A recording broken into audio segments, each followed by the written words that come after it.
This is deep dish, right? Yeah, well, let's get deep. So I'm going deep on both sides. Frankie, welcome to the platform. How you doing?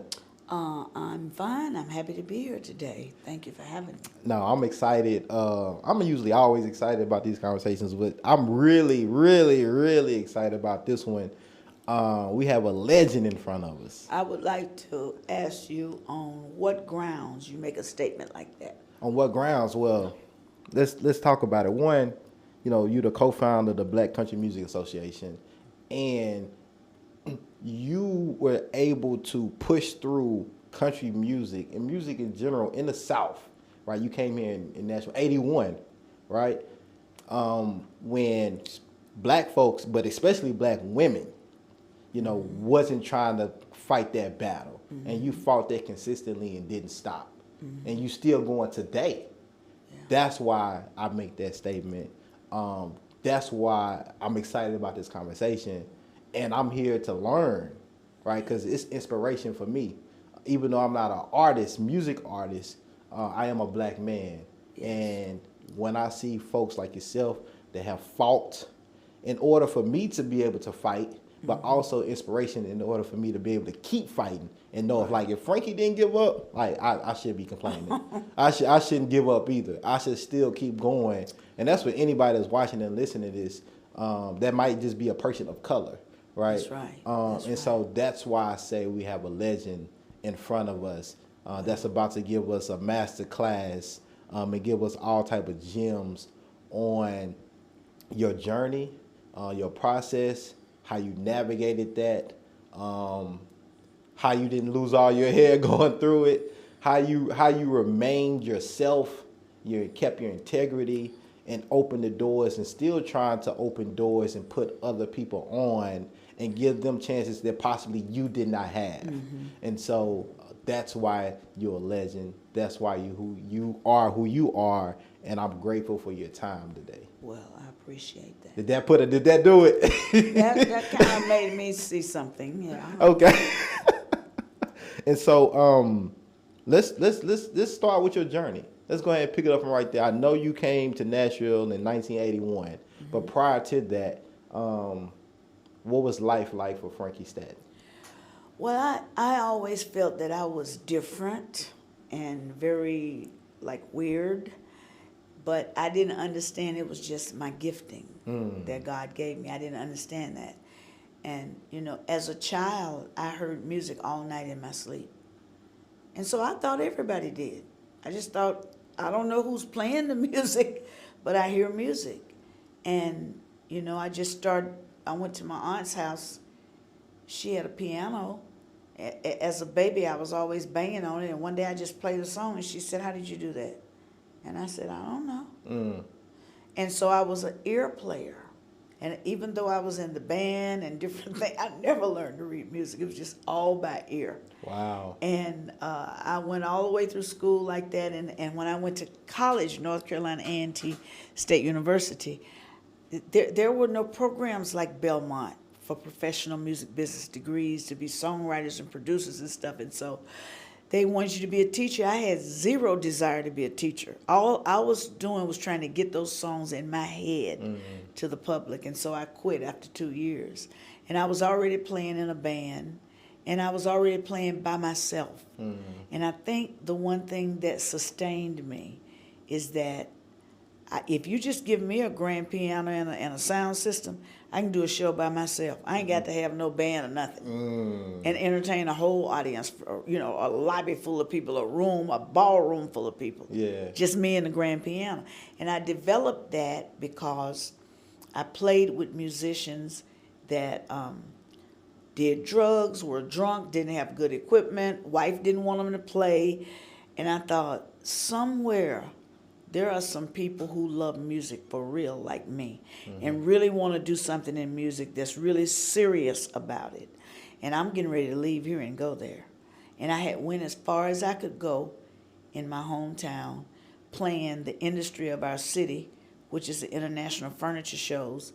About 70 or 80,000 people come through there 3 or 4 times a year to put on the market the furniture that they've designed. You pick the swatches for your, and that's where the stores come and buy all the furniture that you see in the stores. Right. And so if you've heard of Thomasville furniture, I grew up 5 miles from Thomasville. That's some of the best furniture you can put your hands on. What state is that in? It's in North Carolina. North Carolina, High Point, okay. North Carolina. High Point is the international furniture market Right.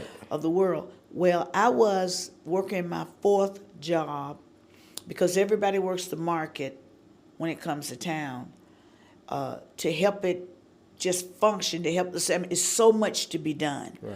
And so I said, well, I'll go up there and see what they need. They needed dishwashers. I said, I don't care. I'll wash this because I was trying to buy a piano like Stevie Wonder had. I saw that Fender Rose and I said, I never heard a sound like that before. Right. So I said, I'm going to buy one. So, as black people, a lot of people don't get that we've learned to just work and save our money up. Right. My generation worked, saved their money, walked in the door, and nobody didn't want to wait on you. Right. And you walked in the door with the money to pay cash for what you wanted because you'd already scoped it out, and and everything. So I'm working this 4th job at the market. I was making $1.90 an hour. What? Washing dishes all night long. Wow. And my other job, I was a nurse's aide at a nursing home. And then I cooked chicken at Church's Chicken, and then I sang in the band. So I had 4 jobs at that point. And my boss, about 2 o'clock in the morning, said, he worked at Krispy Kreme. Mm-hmm. He said, I'm going to go get everybody some donuts. Y'all can have some coffee, you dishwashers. And I said, I saw a grand piano in the hall. I'll play it. He said, you wish you could play. I said, no, you wish you could play like me. And so sure enough, he said, well, I want to hear this. He comes back, all the dishwashers sitting around on the floor. And I get on this grand piano and play the entire Sound of Music. Wow. And around the corner comes a little man in a suit. And I said, uh-oh, I'm fired. He said, you're hired. We can hear you. And we have no entertainment. For our showroom, we have the largest showroom here. We have the top 2 floors. And he said, do you have an evening gown? And the dishwasher going, tell him no so he can go and buy you some clothes. I said, I don't want him to buy me no clothes. I got an evening gown. And so he said, can you be here tomorrow at 5? He said, I'll pay you $50 a night for 2 hours. I said, I'll do that. Yeah. So 14 nights I was going to get. Wow. So the piano was $995. So 14 nights. I'm coming in on a home stretch already. I'm already, Right. And so I come in the next night and it was totally different. I just walked. It was like walking in a gigantic furniture store and people doing business everywhere. With a grand piano that's been tuned on a stage. And all I'm thinking about is 14 nights, $50 a night. That's all I'm thinking about, right? And while I'm sitting there playing, this is why we should expand our boundaries to dream of goals we've never reached. But I was just a little country girl. I didn't know no better, right? And so I was sitting there playing, and this guy comes up and he goes, heard about you. I'm the vice president of this company. You dishwasher, we're so glad to have you. We just cracking up laughing, I mean, they got me, but downstairs, they've got Barbara Eden from I Dream of Jeannie. I mean, everybody have Jill St. John celebrities coming in town in their showrooms, and they got a dishwasher, so that's why he's laughing with me. So he turns around to walk off, and he said, thanks for coming, and lays $100 on the piano. So I said, wow. I mean, I didn't know what to do. Right. So I said, excuse me, sir, you left your money. He said, let me get you a tip jar. You'll get a lot of those this weekend. So I said, wow, you finna make your piano money in one night. I'll get a lot of those this week. He said, I said, okay, yeah, okay, all right. So the bartenders and the cocktail waitresses were from High Point College, which is now High Point University, which is exploding, And I couldn't believe it, so I know they couldn't believe it. I walked in that music store. Wow. Why? And I said, I wanted to get a Fender Rhodes electric piano, 73 note. I want an 88 note stage model. And they went, well, how you going to pay for that? You know. They said, yes, ma'am. Yeah, I want the receipt too. So okay. So that was my real beginning, my real professional. And what freaked them out was they'd come back, can you play Streisand? Can you play Nat Cole, Louis Armstrong? Can you play Gladys Knight? Can you play Motown? Can you play Ray Charles? Yeah. But when they said, can you play Dolly Parton? I said, yeah. Can you play Loretta Lynn? I said, yeah. Yeah, I know country music. And they couldn't believe I knew country music. Right. Because I loved country music too. I loved everything. I was like a sponge absorbing all types of music. So I got a question, Frankie. What did people do in your hometown normally? Like, you had this amazing gift and talent, but if you didn't have that gift and talent, were people just washing dishes? What were your folks doing? What was the kind of... Well, my mother was an LPN. Okay. At the hospital. Most people came there and they either worked in the furniture factories. I worked in the furniture factory for a while. I baked lacquer on television cabinets for Sylvania. Okay. So we had a lot of cabinet making. We had hosiery mills, a lot of textiles. It was people came up from South Carolina to get jobs. It was a textile city. Okay. And but North Carolina A&T State University was 15 miles away. NCCU in Durham, right. Shaw University. I mean, it was a lot of black colleges around, and I just could not find. I couldn't find what I wanted to do in music, and I knew that I wanted to be a musician. In fact, when I was 12 years old, I stood on my mother's front porch and looked at the market, at the high-rise buildings. And I looked at her, and I don't know why, but I said, Mom, I'm going to play there someday. Was your mother a single mother as well? No. Okay. My mom was remarried. Okay. What was that household dynamic like? Just growing up, did you have other siblings? Oh, yeah. I have 6 brothers and sisters. Wow. I'm the oldest girl. They're Okay. a lot younger than me. Okay. Because when she remarried, she had a lot of children. Okay. How was that growing up, and did your family always see like, yeah, Frankie's gonna be the one that go, or Well, when you left, like how was that? I think they all thought I was crazy. because literally my aunt gave me her piano and said, let's 2 o'clock in the morning, 1 o'clock in the morning, if I heard a song, now I'm able to get up and play it. I can play what I got, I can play what I'm hearing in my head. Right. And so I would literally wake my brothers and sisters up. I said, look, come and listen to this. Right. So they were like, oh, no. So growing up, what was some of your favorite artists that you really that you really took a hold to? Well, my mother took me to see the Jackson 5 when I was 12 years old. You got to see Jackson 5? I saw the Jackson 5. Wow. Michael was a little boy. Came to the Greensboro Coliseum. I was crazy about the Jackson 5, of course, the entire Motown, everybody up there. In fact, I still have the letters when Motown sent my music back to me. When I was a teenager, I was sending stuff to Motown. Yeah. And the crazy thing of it is, now people go, Frankie, those songs should have been cut. But we'll get to that later. But I'm just saying, I was trying for a long time before I ever even got here. Right. And I was really the only real musician in my family. And so that's why I say I've always felt crazy, because I've always just been out there by myself trying to figure it out. How do you do this, Right. And I just knew I had to leave. I knew I was going to leave. I wanted to go in the studio. I had written a song in 1976 about the bicentennial, and about the bicentennial from the standpoint of a black man. And it's a little funk, 2-sided 45 I cut. Ran 300 records, and the guy down there looked at me and said, I'd love to publish that. Okay.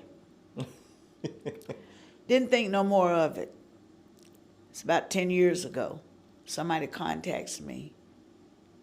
from Manchester, England. Is this your music? Yeah, why? Oh, it's a collector's item all over Europe.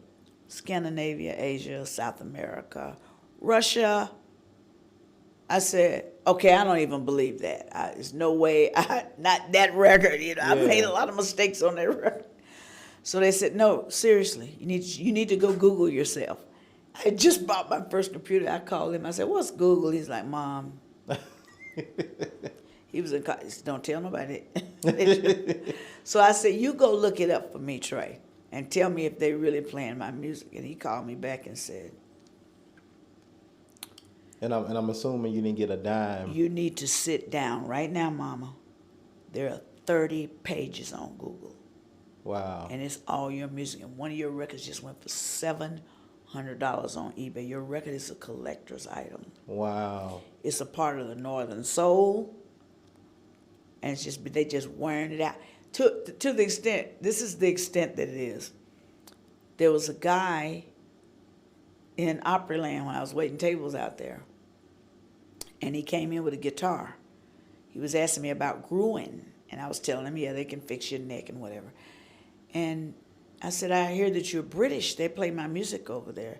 He's like, I don't want to hear it. I don't care. And, I said, I can tell he don't care, and so I'm not going to bother him.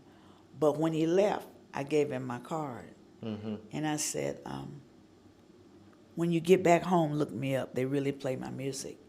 And he must have went to the lobby and looked it up and came back. He said, oh, my God, I know your music. And he started just taking these selfies, and I probably looked, I was like this. I was like, right. And he was just snapping away, and I'm like, he saw me here in America with Frankie Staton. I'm like,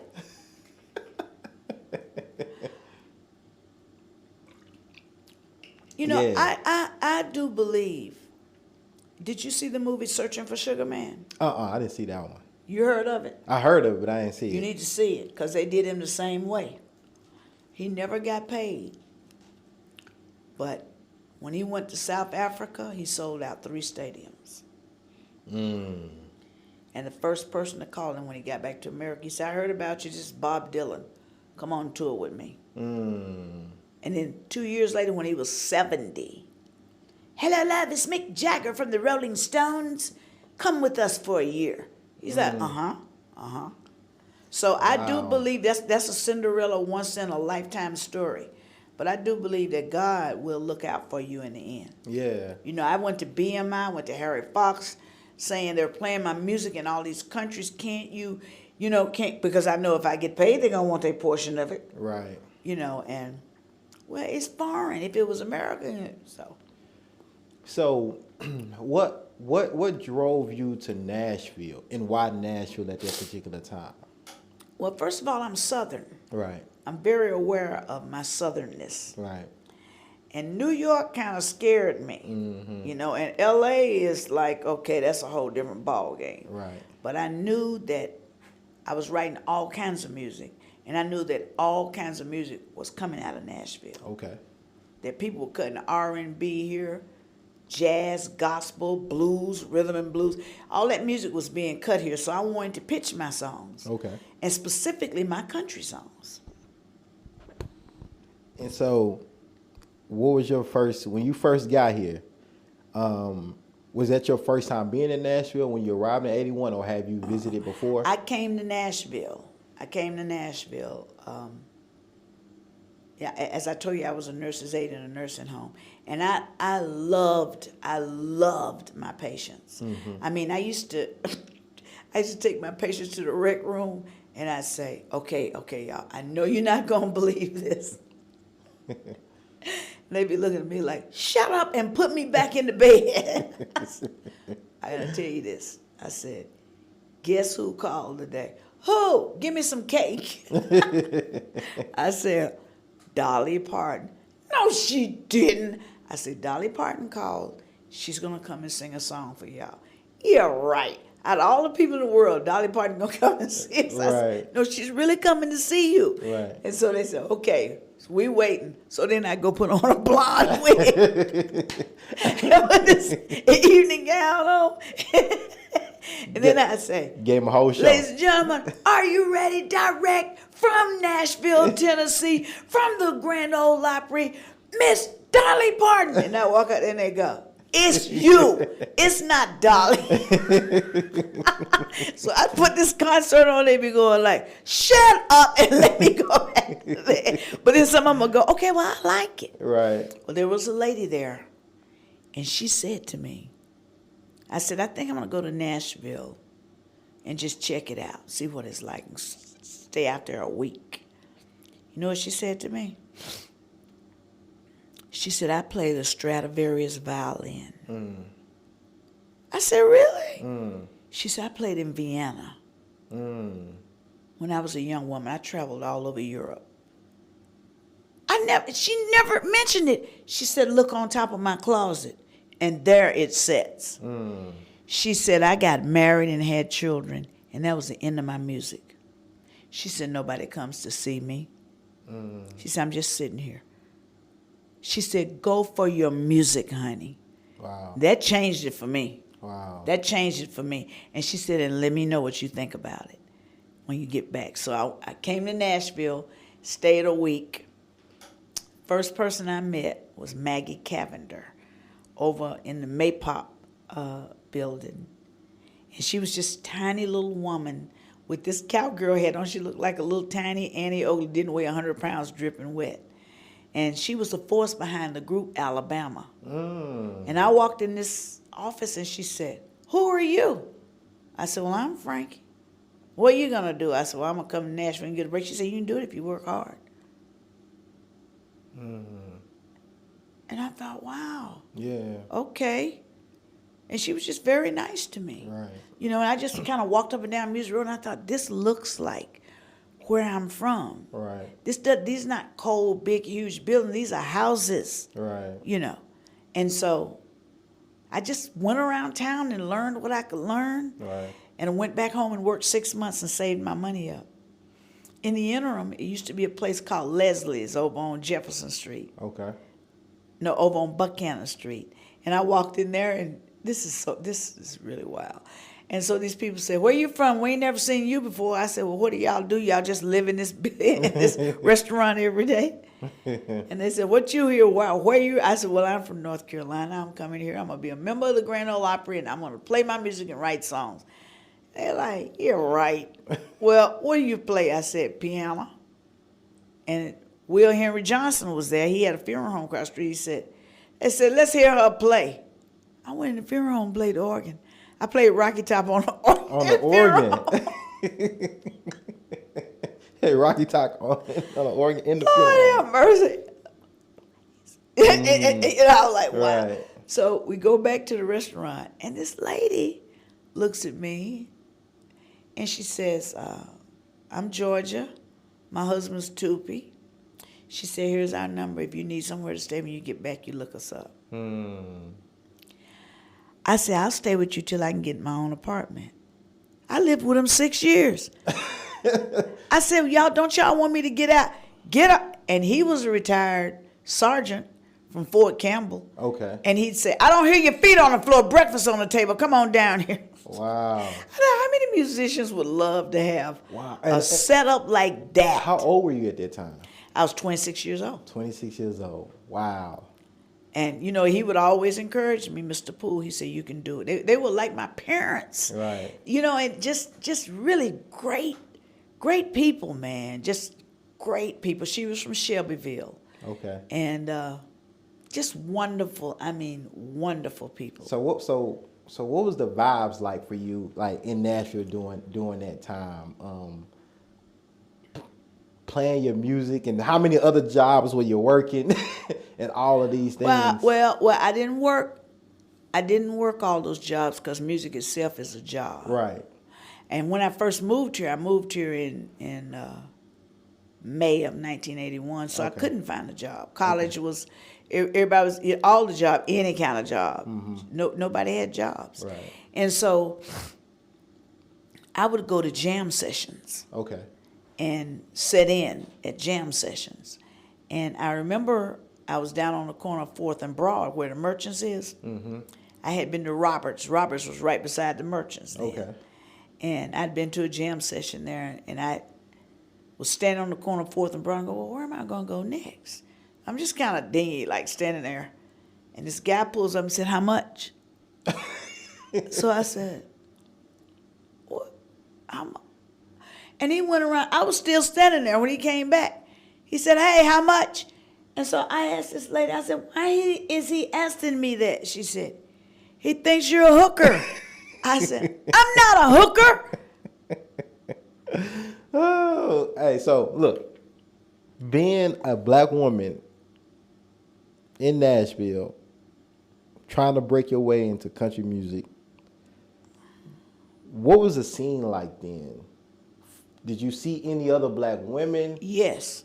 What was the camaraderie? What was it? Support? Was it? What was? Take us. What was that like? Trying to break in Nashville at that particular time and get your music heard. Okay, I knew a very little. I knew her. I had met her before, but there was a girl from Jackson, Tennessee named Ruby Falls. Okay. She was a really good country singer, and she worked as a secretary on Music Row. When she wasn't traveling, she traveled. Okay. When she wasn't traveling and doing things, she sung at the Country Music Radio Seminar, got standing ovation. She sang at the Country Music Fanfare, which later became the CMA Music Fest. You know, she was constantly recording. She ended up being Stella Parton's best friend, which was Dolly Parton's sister. Okay. And Stella was trying to get her booking agent, Joe Taylor, to book Ruby. And he finally told her they don't want to book her when they find out she's black or colored or Negro, as they would say. And but I never, in all the years that I've been in this city, had camaraderie with anybody. I never had camaraderie with anybody. And that is from the country music industry to my own race, and was treated very misogynistically by black men. Like, why would you think that you could do anything? I was treated in a nasty way by black men, and that probably hurt me worse than anything. Right. You know what I'm saying? But again, my saving grace always was that I was always able to entertain by myself. Right. That's why I played by myself. Right. Because I couldn't depend on people. Right. I had a song I wanted to pitch to Whitney, and I wanted it produced really good. And so somebody told me about this young producer. He actually lived around the corner from me in East Nashville. And I just, I don't get it, man. I think musicians should have camaraderie and respect for each other and work together. And I've certainly never been the type of person that wanted people to do anything for me free. The Bible says servant is worthy of his hire. I'm glad to pay you. Just give me my product, right? Right. So I went to his house and asked him about would he produce this one song for me. I wanted the tracks and the song. And the man cussed me out. You better give me my money. And I'm like, why would I come and even ask you if I wasn't prepared to pay you? Right. And I ended up doing a show one night, and he was there like, say, 8 years ago. This was 20 years ago when I asked him to do it. And I said, don't I know you? He didn't want to talk to me. I said, didn't you cuss me out? And I said, why would you talk to a total stranger like that? Right. And he just kind of smiled. So that's the way I was treated by my own race. I really was on the verge of quitting. Okay. And that's I'm going to go over it one last time to BMI and try to get somebody to listen to me. And there was an intern. I said, look, I can play the piano and write music. I was really frustrated. He said, okay, wait. You need to get in Jason Bloom's workshop. And I said, what is that? He said, you just need to get in Jason Bloom's workshop. Look him up online. So I looked it up and I thought, Okay, you'll critique your music. I'm gonna get in there.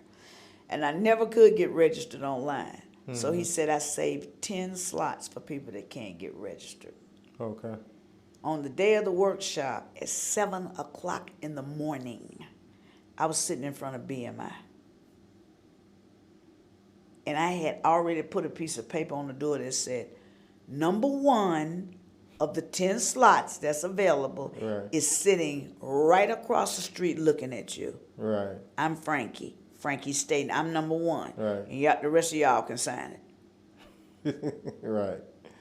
I'd be there at 7 o'clock in the morning, just start at 12. Right. Then I'd go home once the doors open and then come back. Mm-hmm. And I said, if this man tells me to quit, I'm going to quit. Because I got so much of my life tied up in this, I'm going to give up. Right. And he was literally just throwing CDs at people. He was like, go write something that I never heard before. Do you have anything original? Oh God, this is, yeah. What, do you think that's a good lyric? But that's what you need. Right. That's what I couldn't get all those years. And so I was fascinated with him. But then I thought, he might not like mine. If he throw my song, okay, I'm going to get up and run out. Okay, I'm going to leave. If he goes to the bathroom, I'm going to go up there and get my CD and leave. Right. At that moment, he said, who is Frankie Staton? I was like, oh, my God. Here I am, older than everybody, sitting there, He said, you can go on and raise your hand up, ma'am. Everybody getting ready to hear it. Right. And he played, usually you get 30 seconds. Mm-hmm. He played an entire 6-minute song. He said, I have one problem with your song. He said, you have one line to fix in an avant-garde jazz standard that'll be played 100 years from now. So I said, huh? He said, this is Michael Bublé. He said, this is Diana Krall. Wow. This is Nora Jones. This is huge right here. He said, class, and she wrote the melody and the lyric. I was looking at him like he was crazy. Because when you've been beat down for 40 years, right, you really, it's foreign to you right, for anybody to encourage you. Right. I'll give you one other example.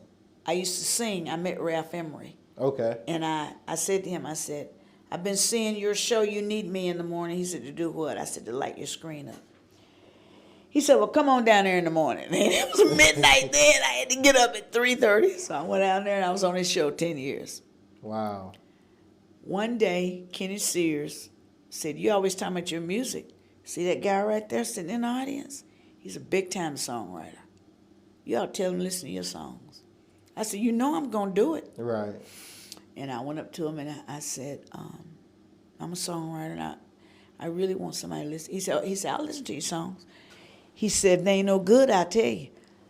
I said, well, that's fine. Right. Sit beside me on the bench. I started playing him country songs. Right. He said, you wrote that? I said, yes. He said, play me another song. Played him another song. He said, play me another. Mm-hmm. He said, how many songs you got? I said, I don't know. I've been writing songs a long time. He said, what you doing for breakfast? I said, just going home. And he said, let's go to breakfast. Went to breakfast, he kept looking at his watch. He walked me up in Sony. He said, I want to lay them 3 songs down that you sang for me.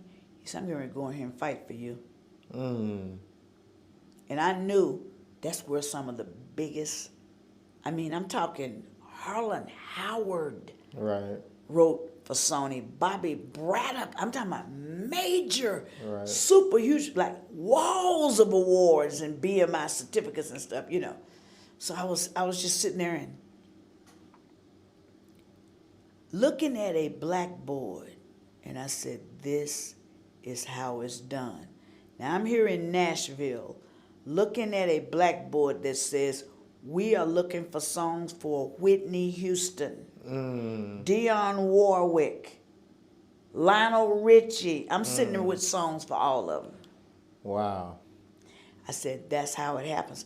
Because when you write a song for a publishing house, then they hire the people to demo that song. Right. And then they had a whole staff of people to do nothing but run to this producer and that producer and got all the contacts. That's how it's done. I don't care how talented you are. Till you make that kind of connection, Right. you ain't going nowhere. You got to get somebody Right. that's in the driver's seat that can do it for. I was just sitting there like, Right. He stayed in there about 30 minutes. And when he came out, he was a broken man. I was like, oh, now you know what it's like to be a sister. Okay. And he said, let's go. He ain't going to do it. He said, girl, I went to the wall for you. I knew he did, too. I knew he did. And a couple of years ago, I was down at Muscle Shoals with some of my friends from England. And we went to the Alabama Songwriters Hall of Fame. And when we walked in the door, the first gold record I touched was his. And he isn't living anymore. I just bust out crying. And they went, what is wrong with you, love? I can't believe it.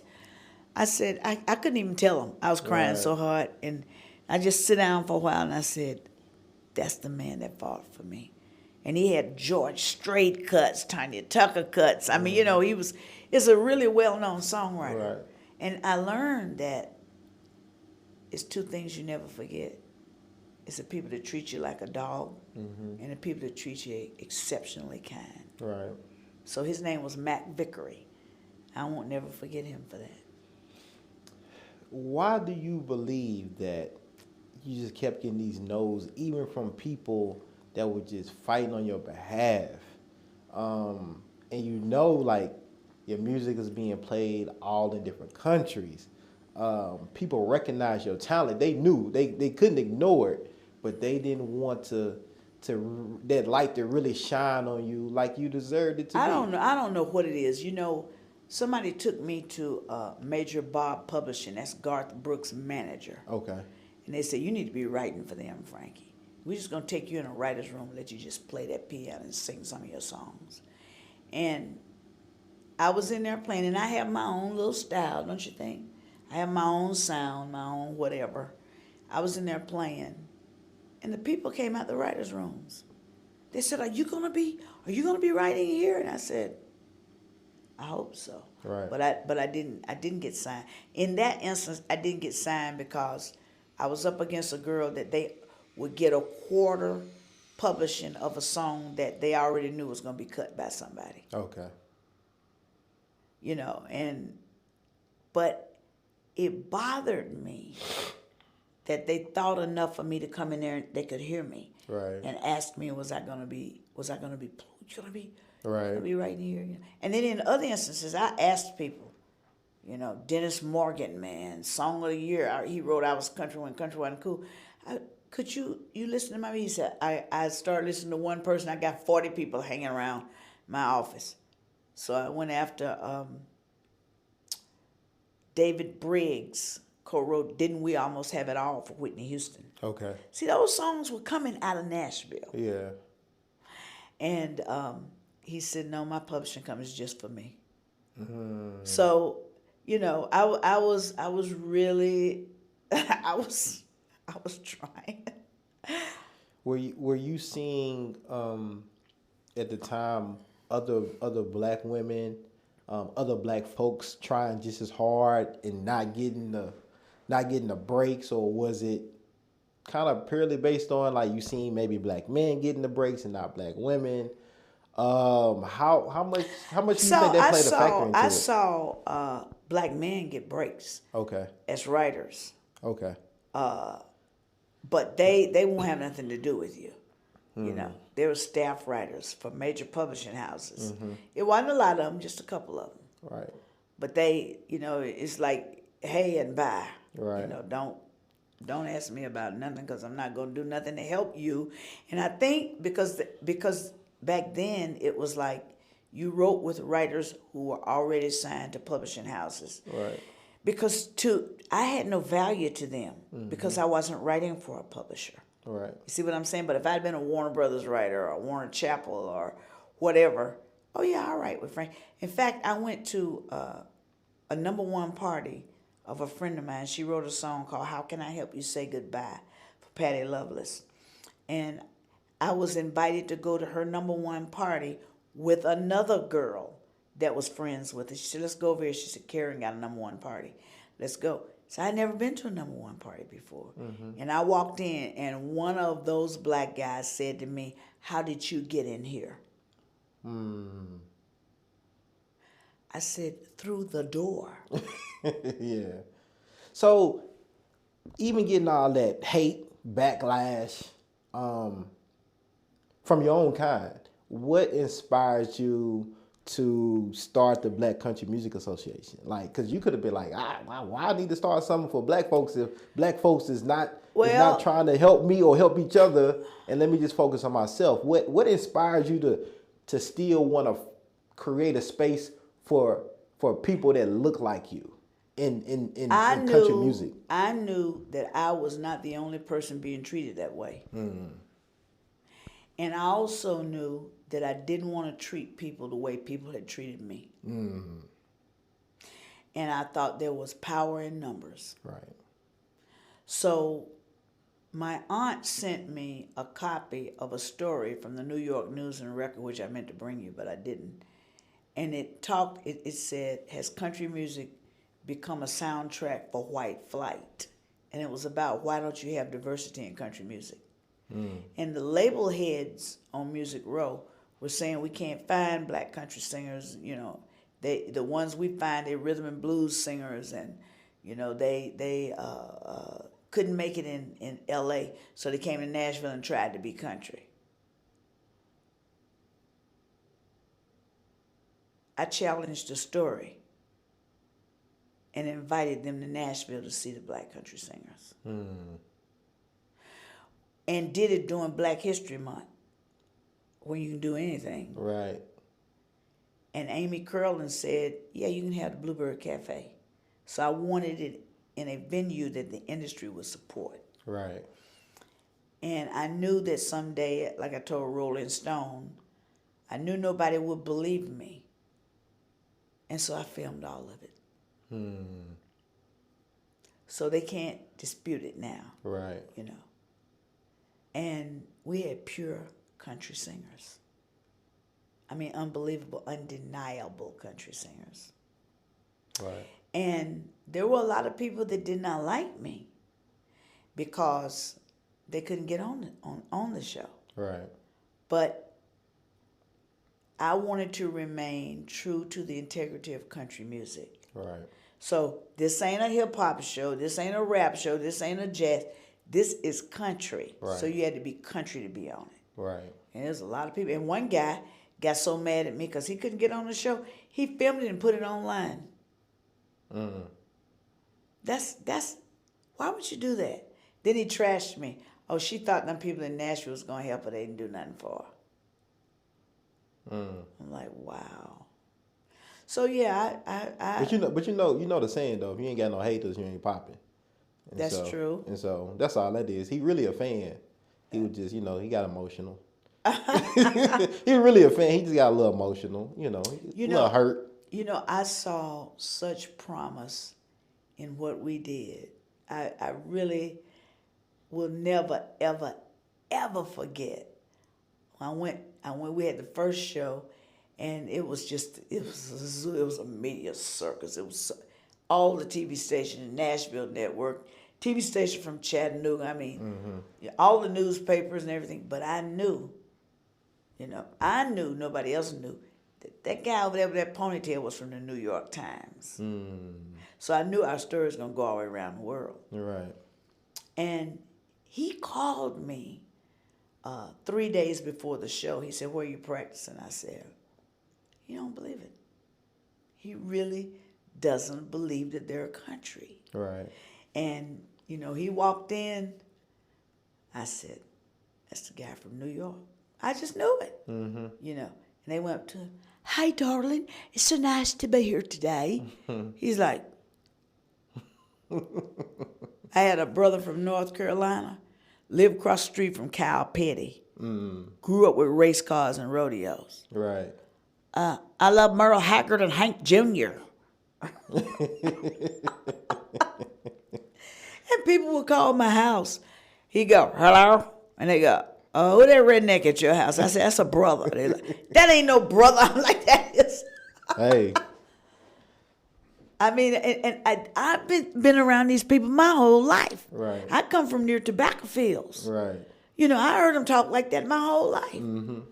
I said, that's your country singers. Right. Yeah, we city country here. Yeah. Nashville is city country. If you born in the city here, you city country. Well, even Yeah. Rolling Stone, when they called me, and I said, yeah, it's all true. Mm-hmm. We wish we could have seen that. I said, oh, you can see it. How? I said, oh, you can see it. I filmed it. No, you didn't. I said, yes, I did. And so I said, while I'm bouncing it over, let me send you some CDs of the live shows. Mm-hmm. And I said, before you say anything to me, I want you to understand, when you hear these CDs, these are black people. Right. He literally called me from Brooklyn, New York, and said, are those people black? Yes. I said, what did I tell you? I told you. They ended up doing a 26-page story. He said, Frankie, this is a box release. This is a documentary. He said, my God. Mm. He said, I got a real story now. Right. I got a real story. Right. You know, and for me, I just wanted black people to feel like they were a star, to know what it's like to do a media interview. We sit in my house and did media classes. We would take a fork and go, all right, I'm happy to be here today, and you are? Yeah. we did. At training. Then we practiced walking on stage. Yeah. We were going to Memphis to sing at the Mid-South Fair. And so we were practicing at SIR Sound. Mm. And I said, y'all, on the last night, I got the dimensions of the stage. Right. You're going to be on, you never been on stage that big, so we got to practice. Walking out there to that microphone, it's just, you're going to feel naked, and you got to come out there with confidence. Right. And everything. And so we did, you know, and I remember that when we went to Memphis, you know, my whole band was white. And my band was white because I didn't know black country players at that time, you know. My band was white. We were walking through the fair, and people said, what are y'all? Because the brothers dressed, they dressed like Garth, you know, right. Or George Strait, right? And so they're like, I said, what do you think we are? Black country comedians? I said, nope. Black country rappers? I said, come on over here to the Anheuser-Busch tent. And that is the night that I knew I wasn't crazy. There's a couple of thousand people standing around. Right. And I got up there and I said, ladies and gentlemen, from Nashville, Tennessee, the Black Country Music Showcase. I had 6 singers, and we just ran it like an opera, bring them up one by one, right? And then they set up a little place where they could sell their CDs, and they had pictures and whatever. People came over and they said, ma'am, that's a really pretty woman right there. Can I dance with her? I said, she's a grown woman. Go ask her. Right. And they go, ma'am, can I dance with you? And they go, because they were laid. They were clean, you know. And so people start going out betting money. Those are black people that you hear singing in there. And baby, I don't believe it. And they come and they go. I saw a man clean his glasses and put them back on. I thought, still black. Wow. What? That was the game changer for me. And they said, you guys need to be on the Grand Ole Opry. I said, I live 3 miles from the Opry. Right. Right. And in fact, our package, it was set up for me to meet with the Grand Ole Opry. And I played them for the Grand Ole Opry. Right. And they said, you have to be good to sing here. I said, yeah. That was the best that came through our show. I played the 3 best singers. I said, you don't hear that? Right. You have to be good. Should have told them to put blindfolds on. But there was a guy, he died a couple of years ago. There was a DJ on WSM. Mm-hmm. And I had 2 friends that were singing on there. So I was walking by, and I was standing at the window looking at them. And he said, I see that woman all the time.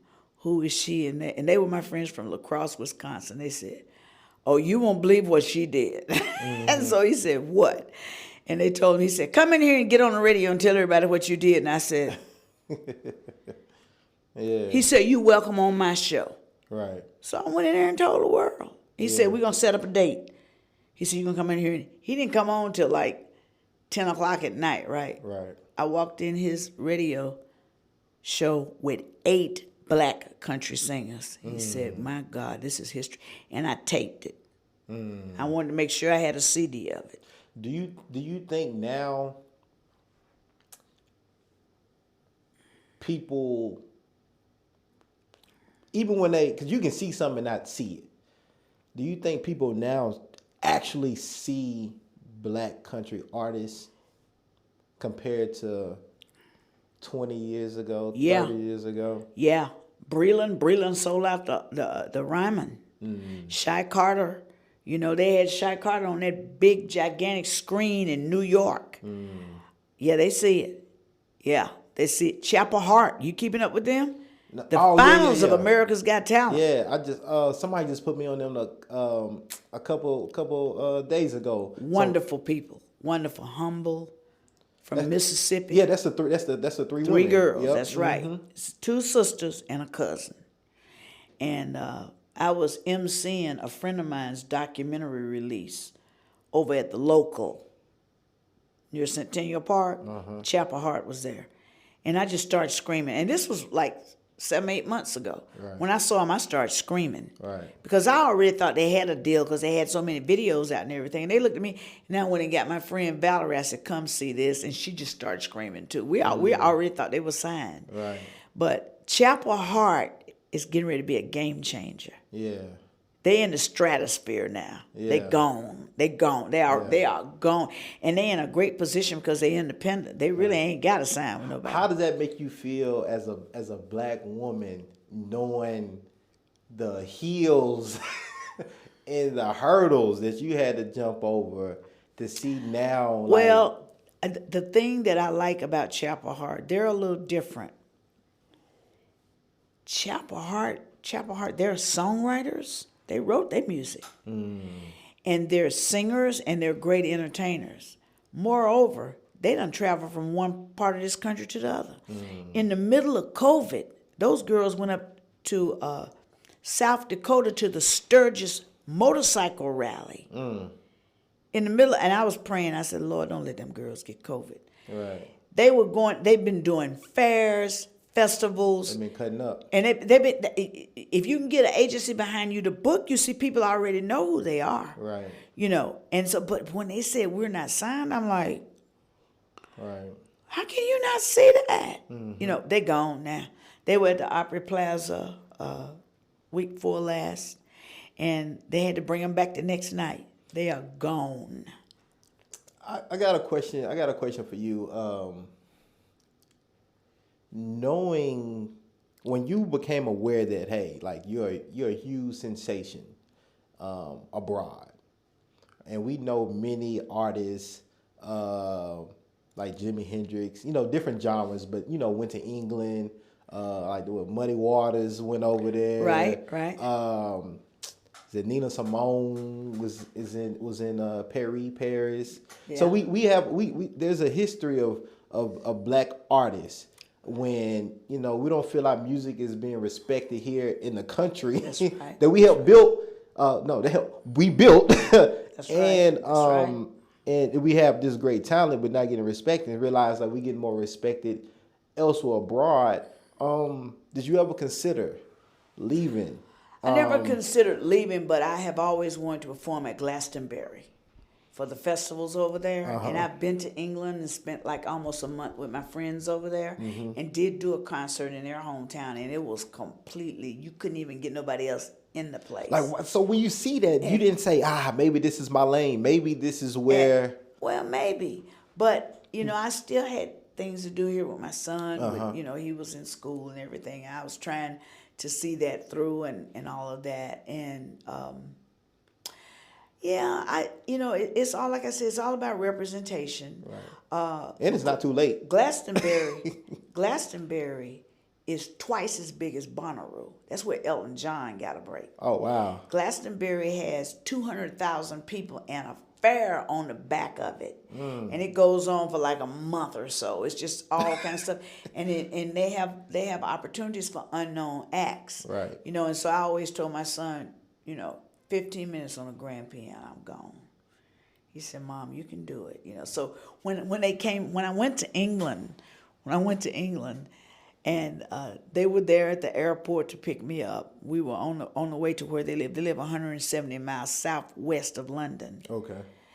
I saw the sign, Glastonbury, and just started screaming. Now, you heard of Yola. Uh-huh. Yola's from Bristol. I've been through Bristol, where she's from. Okay. And actually, their son went to college in Bristol, so I went to some of his things going on at his college there. So I kind of know where Yola's from. There's a Rolls Royce factory over there, right near where she's from and everything. So the British are different from Americans in that Americans are like, well, what have you done right now? What's your latest song? British people don't care when you cut it. Right. They own you. They like, they'll sing with you. They just, If it's good, it's good. they love it. They love it. Now, we just had a whole pile of black country singers go to the Americana Festival in England last week. Oh, wow. And you know what they said? You will never marginalize us again. I like the fact that where we were somewhat dependent on Music Row, Right. they're not. Right. They're just going on doing it themselves. Yeah. You know? But what I figured out was, okay, well, Music Row's not going to help me, so you won't believe this. I really did this. I went to the Hip Hop Summit. Hey, look, you gotta find the people that's gonna support you. The Hip Hop Summit came to Opryland Hotel. Mm-hmm. And I told my boss, I'm taking a week off. I'm going to it. Right. I'd never seen nothing like it in my life. And I was asking questions. I wasn't there to get drunk, get high, party. I was asking questions. And I was standing up in front of like BET, TV One, Right. all the radio stations. And I said, can hip hop radio walk urban country through the back door? They're like, who is that? Right. And so I kept, and I was going to a symposium. It was going to be Queen Latifah, Russell Simmons, and Robert Johnson. Okay. So I had a friend that wrote for the black newspapers here, and she said, Frank, what you going to do if they don't take your card? I said, fall in the floor and act like I'm having a heart attack. She like, no, you ain't. I said, yes, yeah, $400 it cost me to get in here. Yes, I'm going to fall in the floor. And so I was there at 6 in the morning. It started at 9. I was sitting in front of the door with a cup of coffee. Right. And so I was the first one in the door. She was the second. We were sitting there, and she said, Frank, you really going to fall in the floor? I said, watch me. I ain't crazy. I'm going to act a fool. Right. And so when Russell came in and sat down, I said, I want you to take my card. He said, I'm not taking your card. He said, if I take your card, I got to take everybody's card. I said, you don't have to take everybody's card. They don't have anything to say. I have something to say. Right. He said, ma'am, I can't take your card. And I'm sitting there looking at Robert Johnson, who's got everything we need Right. to get us out there. And I had actually called in on C-SPAN. He was on C-SPAN one morning and got into it with the host, with Brian Lamb. I called in. I said, they were trashing Bob Johnson. Yeah, what if we had the white entertainment network, like you got the black entertainment network, And so I was just steady hitting the readout button. So they finally said from Nashville, Tennessee, whatever. So I said, Mr. Johnson, I want to thank you for understanding that we need our own platform. Right. And I appreciate you. And we have an artist that's going to be on LA Live next week. And so he was like, really? I said, yeah. A black country artist going to be on LA Live. And so then Brian Lamb said, well, I don't understand. He said, I don't know any black country artists. I said, I know you don't know any. They don't want you to know us. And I said, just consider this. I live 3 miles from the Grand Ole Opry. The artist got to go 2,500 miles to sing a song on television. Think about that.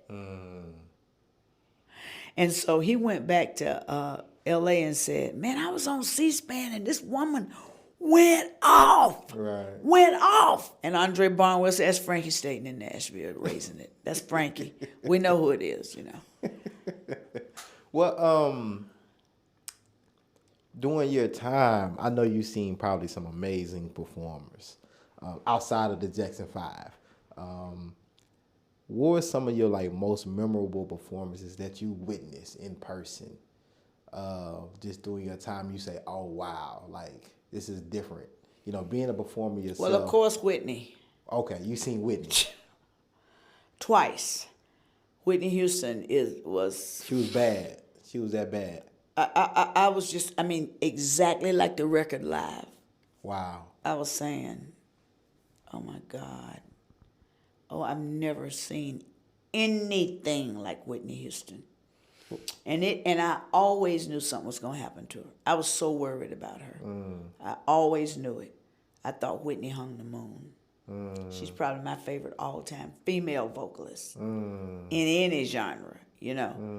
But Whitney was something I was crazy about it. And of course, I mean, I was in the Philadelphia International OJs, right. Teddy, Harold Melvin and the Blue Notes, you know, Patty, all those people up there.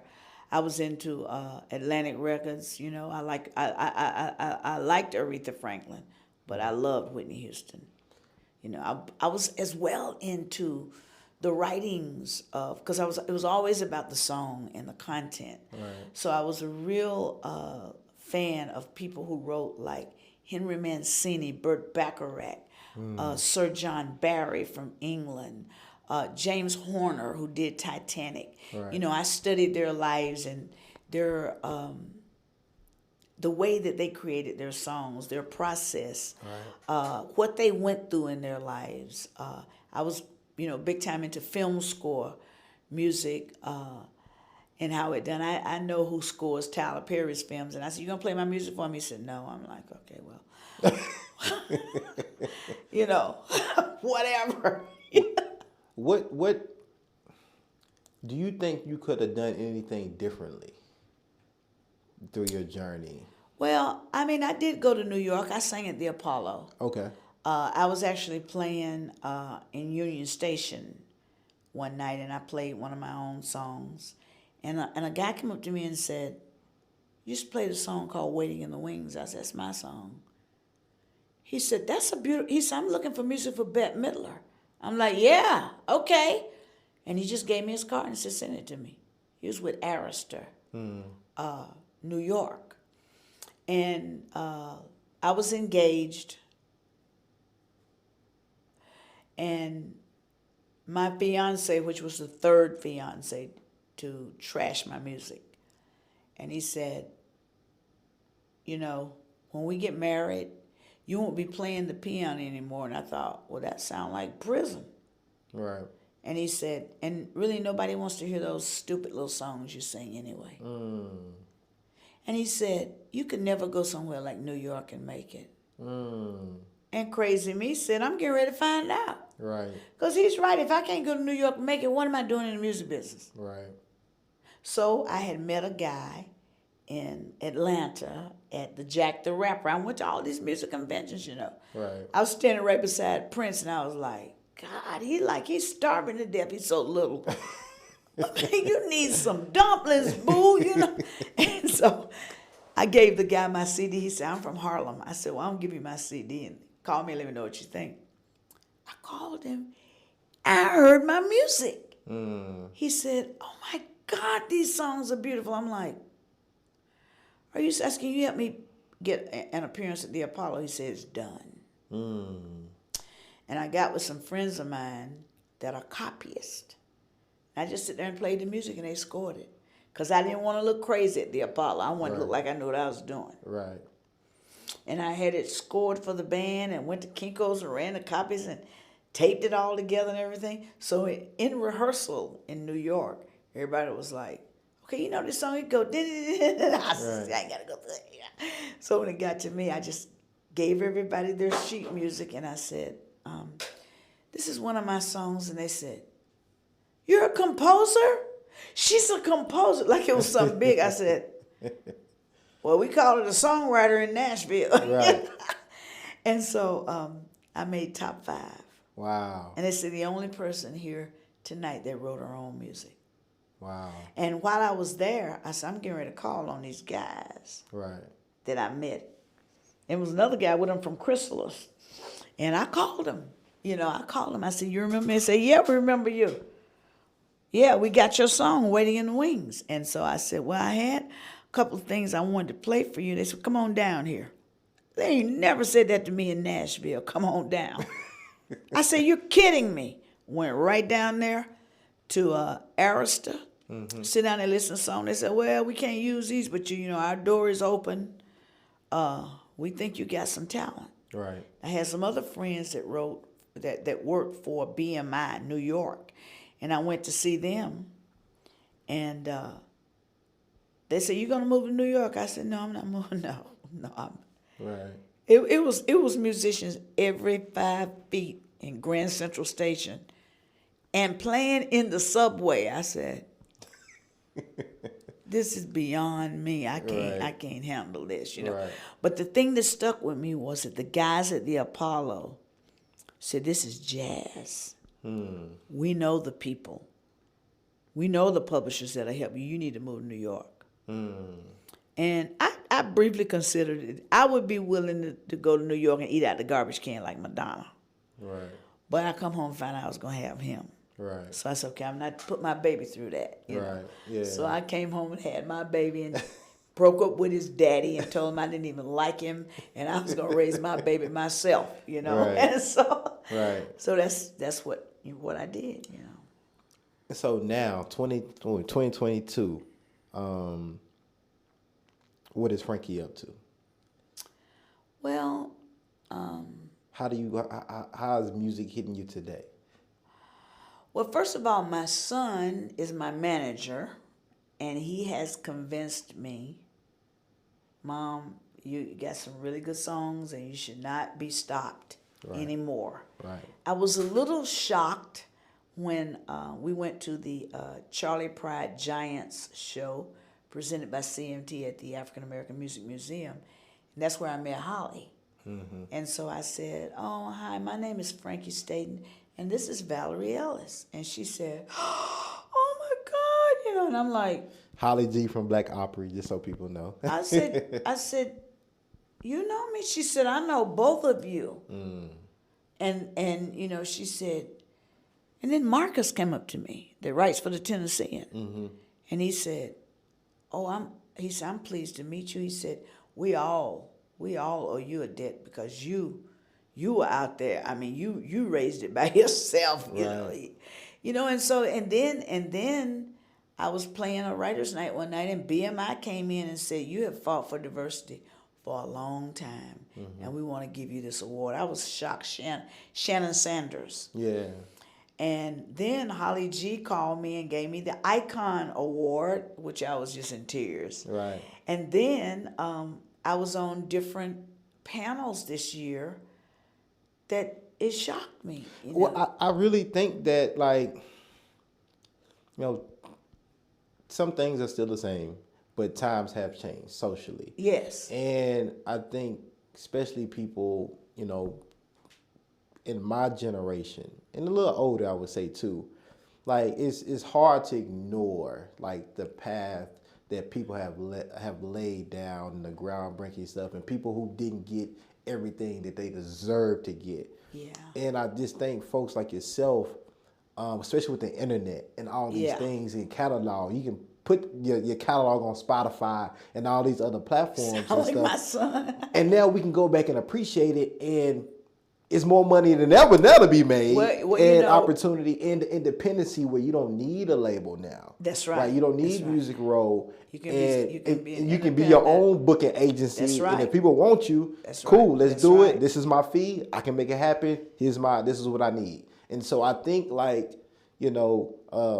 giving you your whole bouquet of flowers now because you deserve them. But I think you have even more coming in many different ways. Oh, that's wonderful. Yeah, I think we see it happening. People just reaching back and say, he or she deserved to be up here. And so I'm looking forward to that happening for you. Not just Well, here. I'm looking forward for it. I've been looking forward for it for 41 years, you know.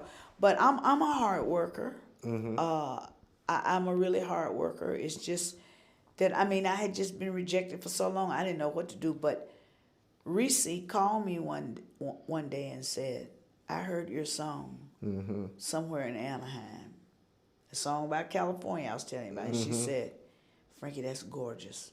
She said, I am closing my show out with your music. She said, that's beautiful. Right. You know, and even with the Rolling Stone story, I sent one song. I never said it was my song or nothing because I wasn't trying to get any favor. And they called me and said, whose song is Leading Lady? I said, that's mine. They said, that's gorgeous. Right. You know, that's gorgeous. Right. So, you know, I just, I had a lot of responsibility. I always put my son way before my music. Let me tell you, raising a black man Right. in America Right. to keep them away from guns, pants hanging on their butt, and answering the phone saying, who this? Like boys in the hood, I said. That scared me halfway to death. So I had to put my son first. Right. You know, and so that took a lot of time that I would have spent in music. I was being a mama. Yeah. And I would do it again. You know, you only get one shot with your child. Right. Exactly. So. But nah, I think your time is coming again. Wow. Yeah, I really believe that because I just think like technology, people's perspective on diversity and social change is different, and I think people just appreciate greatness a little differently, and now with just like you can just do so much on your own. You can just do so much, and if you good, you good. Yeah. And now, because of just the mass communications that social media gives you, whether it's from China to California Europe, all of these things, right? Like, and you already got the catalog. It's not the music is there, right? The music is there, and so I'll come to Europe to see you. I want to see you. I want to see you hit the international markets because if they already love you, like why not? Like why not? Isn't that weird how I found out? Mm-hmm. I mean, really, I was like, you must be crazy. He said, no, ma'am. He said, we'll buy your records for $100 a record. And I love how Holly G is, how she started the Black Opry, but also understands the Black Country Music Association, like was the catalyst and the foundation for the Black Opry to be the Black Opry. Yeah. Right? And so that's just amazing. Well, I performed with them twice. My son and I went to Washington, D.C., to the City Winery. Took my new keyboard with us, rolled it through the airports, and there was a grand piano there. I don't play string instruments, which is a little weird in country, but I played, and I was the opening act, and then I get up there and Holly go, no, you're the closing act. I'm like, yeah. Me? You gonna close us out? She said, yeah. I said, oh my God, But it was a wonderful experience, and then I opened the show for the 1-year anniversary of the Black Opry. The thing that I have, I'm not the greatest singer or the greatest anything, but I have enough of all of it. Right. And I have a lot of live experience. Right. In terms of entertaining the very people that's going to the Grand Ole Opry. I have a residency at Opryland Hotel. Right. And I've played for people from all over the world. There's much like playing for the market, Right. And to the point of when somebody walked in the door, I can read them. A couple walked in the door, had just gotten married. It's just a George Strait couple. So I played Cross My Heart from the movie Pure Country. Right. And they didn't pay attention. They were taking pictures. Our lady came and said, can you play Cross My Heart, George Strait? I said, I played it when you walked in the door. He said, you played that song? I said, you look like a George Strait couple. And he went and got his wife. He said, she played it when we walked. I said, yeah, I know that song. I'll play it for you. Right. People just walk in the door and I size them up. Right. Have you had the opportunity to play at the Grand Ole Opry yet? No. Is that still on your list? Well, You know, if it happens, it happens. If it doesn't, it doesn't. I say put it in the universe. Do you want it to happen? Absolutely. Let's manifest that then. Absolutely. Let's manifest that. Absolutely. I came to Nashville, like I said, because of the movie, The Coal Miner's Daughter, and because I was so crazy about Dolly. I was really crazy about Dolly Parton. I've met her before. And I've met Loretta Lynn. And a lot of the songs I write are based on those experiences. Right. You know that it's a game changer. It's just a second. But it's a second that can change your life. You know what I'm saying? Right. And did you hear what Dolly said when they started asking her about black country singers? What'd she say? She said the world is not about our white asses only. And it be taking people like Dolly to use their white privilege that they have. That's right. To speak up and call those things out. And you know, it could always be more of that. Yeah. Always be more of that, especially in country music, specifically here in Nashville. Because I say, if you look around the room and the only type of people you see is yourself, then like, come on now, like right. we gotta really open our eyes about that. And you know, I'm not sure if the Grand Ole Opry has done a better job around diversity and how they've handled some things. But like at some point, it's like, come on now. Well, the whole country music vibe in our generation was, why would you want to do this? It's not about you. Right. Or, well, we got Charlie Pride. Right. So Dr. Cleve Francis said, you shook the country music tree and one brother fell out of it in 75 years. I was in historically, you know, right? You know, like when you have the race records and hillbilly records, like they've always created that divide and tried to not allow black folks into country music, which is just asinine. But for some reason, you know, this race thing, you know, has it's bad. It's bad, right? It's bad. It's embedded in everything. And you know what's do. sad about it? If you think about it, I think the saddest thing is that we've coexisted all these years and don't know each other. That's sad. Yeah. That's really sad. Right. That somebody would think that we are limited musically as a people. Right. Right. Well, and think about it's no way that any people on Earth could think that black folks in general is limited. If in anything, music can't be one of those things. That's right. It just can't be. Right. It just can't be. One, you know, entertainment was, you know, one of the few things they allowed us to even be able to do. That's right. You know, so, you know, but they also know too, I think, like with anything, once we given the same resources, that's right, the same opportunities and chances, and that equity, it ain't, you know, it's you know, it's we tend to dominate. It's you know, on. we tend it's to, on. And so, you know, I think I'm thinking with things like the Black Opry, and just the social change that is happening, the awareness, the wokeness that is happening, you know, leadership, because that's where it started. These label heads and things are really starting to understand and recognize like the implicit biases, the discrimination that is just embedded in the industry itself, and be able to get past that, learn, reflect, acknowledge, apologize, and then just do better. And how can an industry shut out all this other diversity? We had a Native American, can I sing with y'all? Right. Chinese American, can I sing with you? Right. Mexican Americans, can I sing with you? That's how many people were shut out of the country music industry. Now everybody's standing up. Right. Yeah. And you know. What kind of vision do you have as head of a label that you don't want to expand the boundaries of your genre, that you don't want to welcome more people to it, and sell more records. Right. Yeah. And you know, when they call country music American music, I'm sorry. You know, that might be American music to you, but I got a side of America you don't know nothing about. And we need to be singing about it. Yeah, but if you think about even like you talking about string instruments, you talking about the banjo. Where the banjo come from? Where did it derive From West Africa.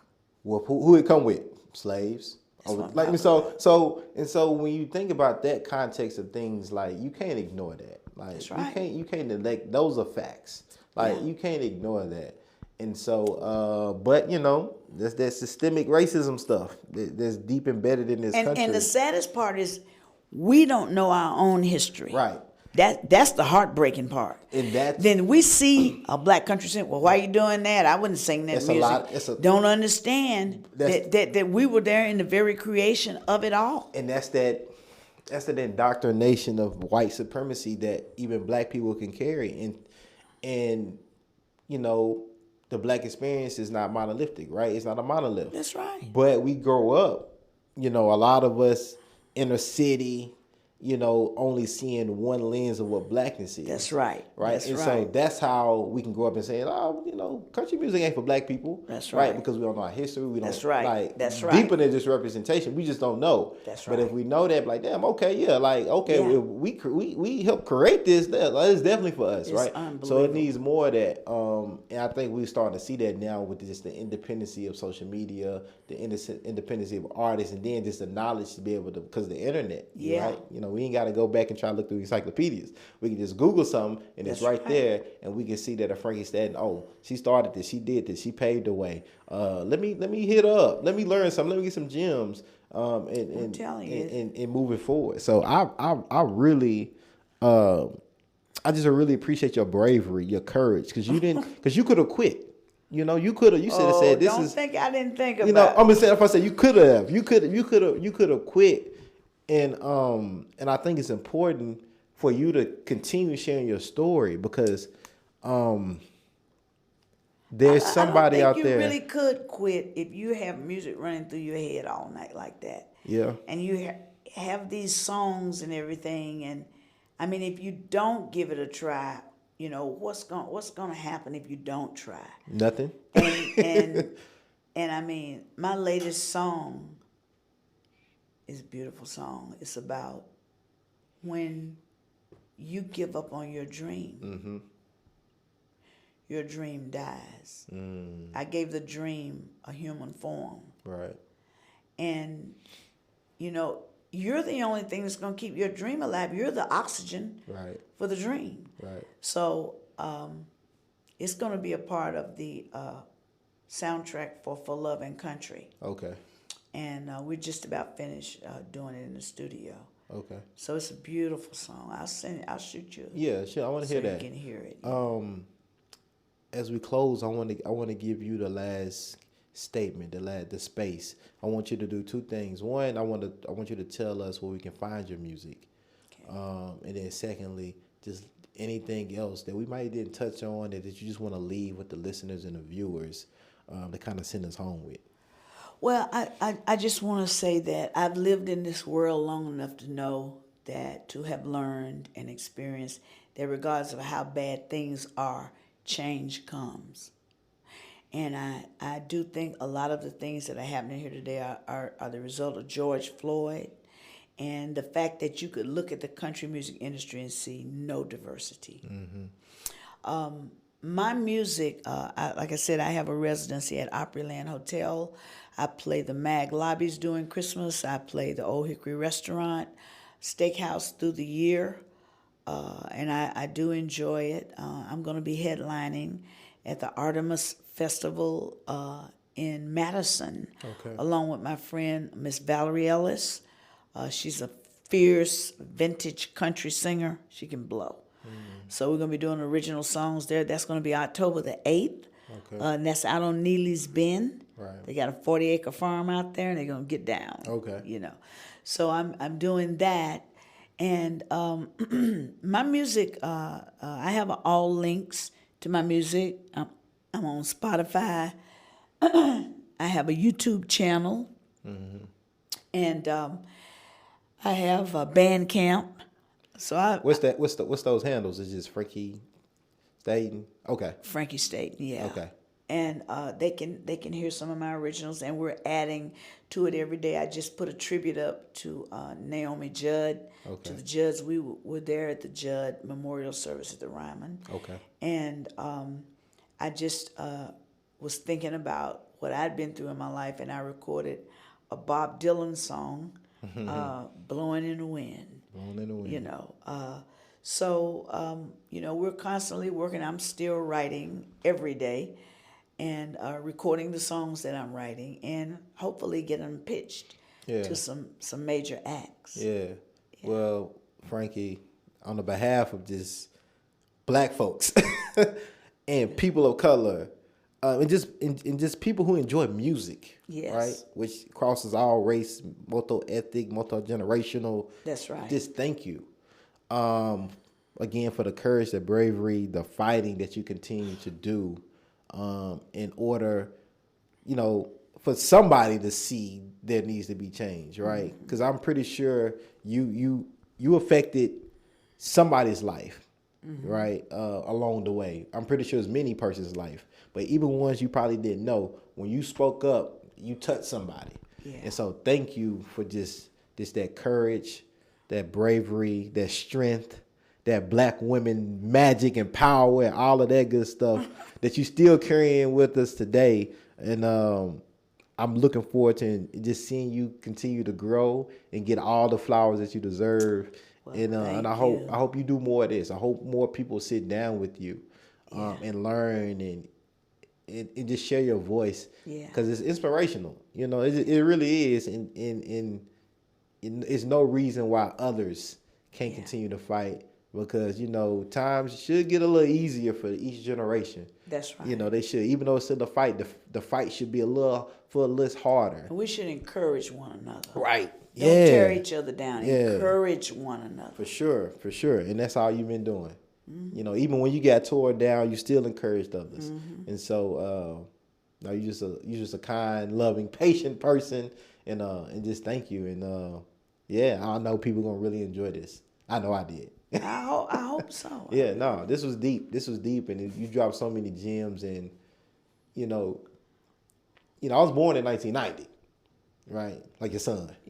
Wow. Yeah, and so we didn't see Nashville the way you seen it, right? And you know, even as parents, you know, y'all are gonna shield us from some of the things that y'all see, and we end up learning about it, right? It's like, oh, okay, this existed. This was what mama and daddy had to fight and battle through. So just paint that picture for those who literally just wasn't here to see it and the experiences. Like, we need more of that so we can really understand our history and know what people, whether they've been recognized or not, had to fight through and go through for in order for us to see the city that we see today. So thank you.